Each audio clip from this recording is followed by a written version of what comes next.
Genesis 50. And Joseph fell on his father's face and wept over him and kissed him. And Joseph commanded his servants, the physicians, to embalm his father. So the physicians embalmed Israel. And 40 days were completed for him, for so are completed the days of embalming.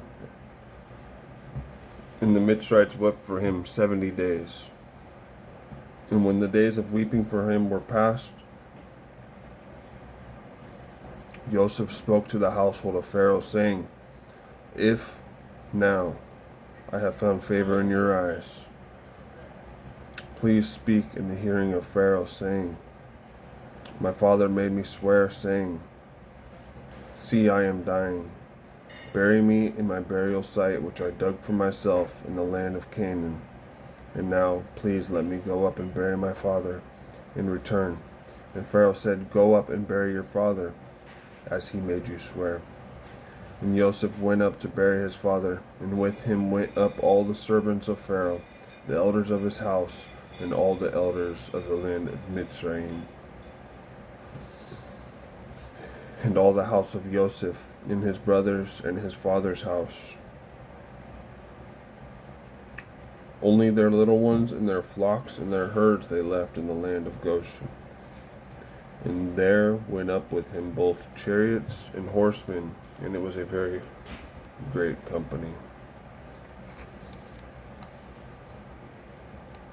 And they came to the threshing floor of Atad, which is beyond the Jordan, and they lamented there with a great and very heavy lamentation.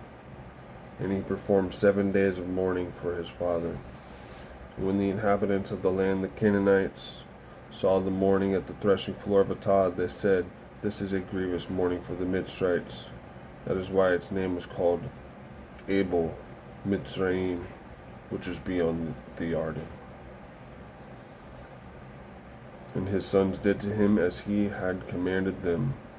For his sons brought him to the land of Canaan, and buried him in the cave of the field of Machpelah before Mamre, which Abraham bought with the field from Ephron the Hittite as property for a burial site. And after he had buried his father, Joseph returned to Mitzrayim, he and his brothers and all who went up with him to bury his father. And when Joseph's brothers saw that their father was dead, they said, What if Joseph hates us and pays us back all the evil which we did to him?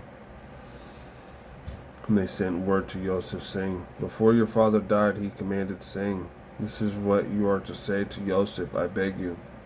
Please forgive the transgression of your brothers and their sin, for they did evil to you.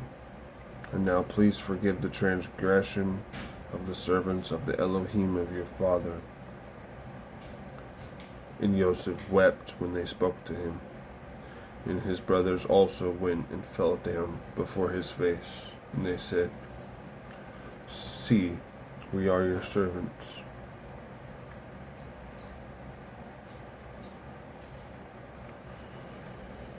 And Joseph said to them, Do not fear, for I am in the place of Elohim. For am I in the place of Elohim? And you intended evil against me, but Elohim intended it for good, in order to do it as it is this day, to keep a great many people alive. And now, do not fear, I provide for you and your little ones. So he comforted them and spoke kindly to them. And Joseph dwelt in Mitzrayim, he and his father's household, and Joseph lived 110 years. And Joseph saw Ephraim's children to the 3rd generation. And the children of Machir, son of Manasseh, were also born on Joseph's knees. And Joseph said to his brothers, I am dying, but Elohim shall certainly visit you and bring you out of this land to the land of which he swore to Abraham, to Yitzchak, and to Jacob. And Joseph made the children of Israel swear, saying, Elohim shall certainly visit you, and you shall bring up my bones from here. And Joseph died being 110 years old. And they embalmed him, and he was placed in a coffin in Mitzrayim. That concludes Genesis. Thank you. Shabbat Shalom.